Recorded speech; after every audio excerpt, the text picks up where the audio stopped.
Nos remontamos al 1 de marzo de 1476 en la ciudad de Toro, un escenario lleno de rosas de sangre que a día de hoy se ha convertido en un levantamiento de viñedos en el Hotel Bodega y Spa Balbusenda, unos terrenos donde se desarrolló una de las batallas más importantes de Toro y que fue decisiva para un cambio en el devenir de España. Llamamos la batalla de Toro, pero ahora que tenemos aquí su alcalde, bien podíamos llamarla batalla de Pelagonzalo, porque se da en una zona que está aquí enfrente de todo esto que vemos ahora mismo, de esos ventanales, que ellos, un día hablando con ellos, me dijeron, eso es la sangradera. ¿Cómo sería el campo para llamarlo la sangradera? Muchos de los autores señalan este punto como la verdadera creación de la nación de lo que hoy es España. Fue una guerra civil en la cual los portugueses apoyaron un bando, el Reino de Aragón, por otra parte, apoyó a otro, una guerra civil entre castellanos, o mejor dicho, no solo entre castellanos, sino entre los reinos que formaban lo que era entonces el reino de Castilla. Un emotivo recuerdo a los caídos de la contienda, al que Balbusenda rinde homenaje a través de una experiencia enoturística en el que fusiona la historia, la modernidad, las raíces culturales y el entorno natural.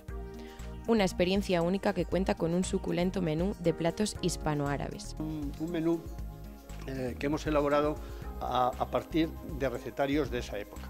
En primer lugar, vamos a probar un ajiqueso.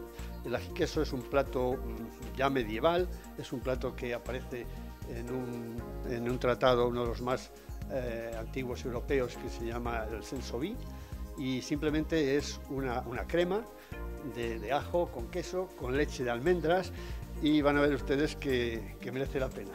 Es untable y es para hacerlo, es una especie de abrir boca.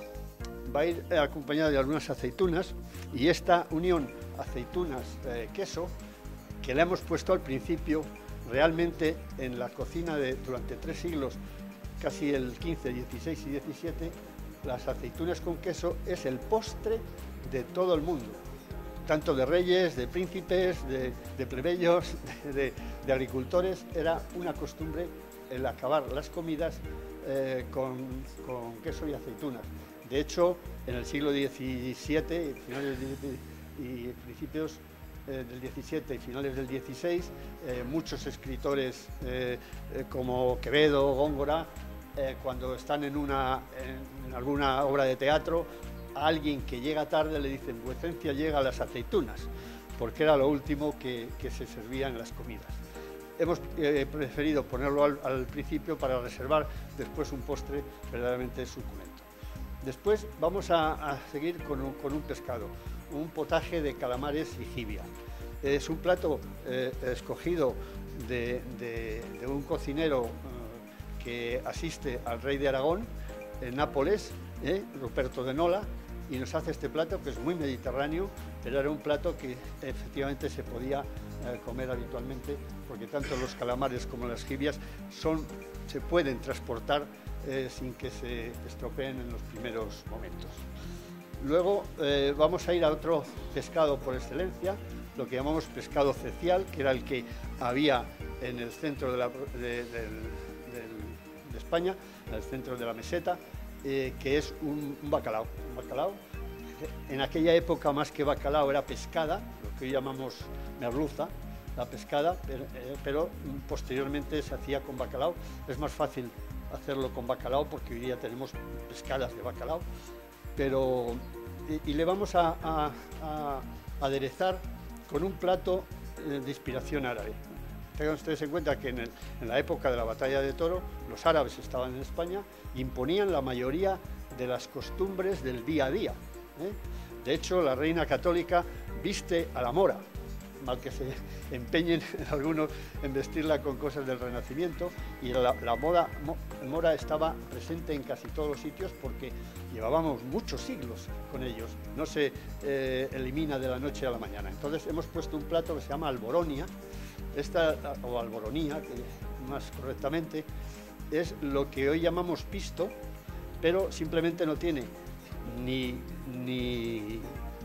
pimientos ni tomate, porque todavía no se había descubierto América, y es una especie de pisto, pero que lleva calabaza, manzana, berenjena, cebolla, etcétera, etcétera. Espero que les guste, porque es un plato muy árabe y muy de la época, y era una especie de guarnición. Y luego nos vamos a ir a la carne. Hemos escogido un recetario portugués del siglo XV, en el que además se puede apreciar que la comida portuguesa y la comida castellana eran prácticamente las mismas, eran muy similares, pero ya que tenemos este recetario portugués, lo hemos recuperado. Es un plato de gallina, gallina a la morisca, y van a ver qué delicia de plato. No es una simple gallina, además Víctor nos ha hecho una interpretación que ya hemos probado el otro día, verdaderamente extraordinaria, de este y de todos los platos. Y vamos a acabar sencillamente con los dulces. Y hemos yo le propuse dos y Víctor ha hecho los dos, con lo cual es mejor. Una especie de arroz con leche que se llamaba arroz en azúcar, era una especie de arroz con leche, era un arroz cocido con mucha azúcar y luego se le daba un tratamiento con canela y un poco de mantequilla.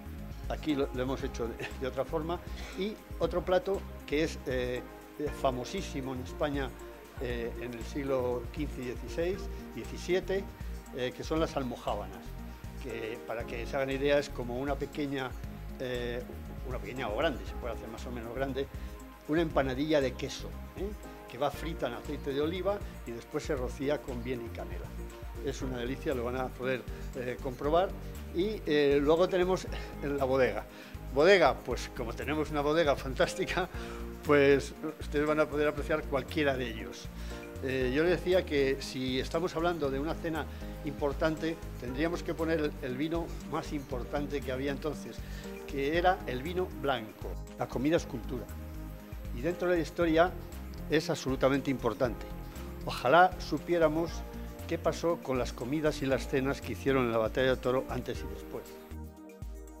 Además, también se conmemora la batalla de Toro con la exposición Zamora y el Ejército, en la cual se podrán observar fotografías e infografías que reflejan la buena relación que ha habido con las Fuerzas Armadas y la Guardia Civil.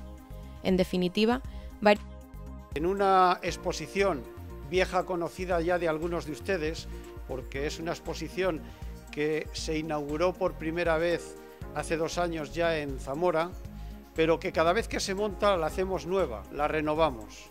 Este año la hemos renovado en el nombre Zamora y el Ejército, la aportación de la Vega de Toro. Los elementos que pueden llamar la curiosidad de los visitantes. Una es el estereóscopo. Estereóscopo que está al fondo en el ventanal a mano derecha, contiene un par fotográfico y si miran por los oculares verán las fotografías, verán una única fotografía en relieve. Era un elemento imprescindible hace ya muchos años para analizar las fotografías aéreas. Y otro elemento que es difícil de identificar es el telémetro de coincidencia. Va montado sobre un trípode bajo, es horizontal, de 1,25 m aproximadamente, con 2 oculares en los extremos, y si observan a través de él verán 2 imágenes superpuestas. Esas 2 imágenes hay que hacerlas coincidir girando una roleta que tiene a mano derecha, y por el ocular verán la distancia a la que están observando. Es un telémetro para medir distancias sin ocupar el objetivo. Por limitaciones de espacio la hemos reducido a 3 aspectos fundamentales en la historia de relación, una vez que aparece la fotografía, entre Zamora y las Fuerzas Armadas. Observarán, empezando por mi derecha, en sentido contrario a las agujas del reloj, unas fotografías del Cuartel Viejo que está en la memoria de muchos zamoranos y que fue la primera instalación militar fotografiada. Ese Cuartel Viejo, que según cuentan los siguientes paneles, ocupó en 1883-84 la Academia de Sargentos. Otro hito sobresaliente y en el cual la Vega de Toro también tiene un papel fundamental es el campamento de Montelarreina, la presencia de las milicias universitarias desde el año 1944 a 1971, que se incorpora la última promoción. En los veranos de todos esos años, el campamento de Montelarreina se llena con miles de universitarios, entre los que cabe destacar el propio expresidente Felipe González, Revilla, el presidente Adolfo Suárez y algunas personalidades más. Indudablemente tenemos recuerdos de Pelea Gonzalo, de fotografías de las chiribiteras del campamento, que tantas obras de caridad practicaron con los alumnos de la Academia General Militar en los últimos años y anteriormente con los que venían de las milicias universitarias, dando de beber al sediento y de comer al hambriento. No en vano repartían por el campo de maniobras de Montelarreina las Coca-Colas, los refrescos y los bocadillos para ese alto que se hacía en las prácticas de instrucción de combate.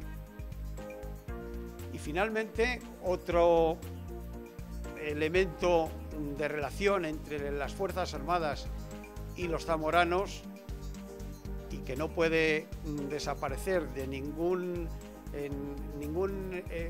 foro en el que se trate de esa presencia de los militares en Zamora, es el Toledo 35, el cuartel Viriato. El Toledo 35 llega a Zamora a finales del siglo pasado, ocupa el siglo pasado, del siglo XIX, ocupa el cuartel viejo, las mismas instalaciones que ocupó la Academia de Sargentos. Y hasta 1927 no se construye y se inaugura el cuartel Viriato, actual campus de la Universidad de Salamanca en Zamora. Se conservan todavía las identificaciones de primer batallón, segundo batallón, hoy Escuela Politécnica, Escuela de Magisterio, Escuela de Enfermería, también construida allí en las proximidades. En definitiva, varias actividades con las que Valbusenda, con los 5 sentidos, hace un guiño a la historia entre viñedos.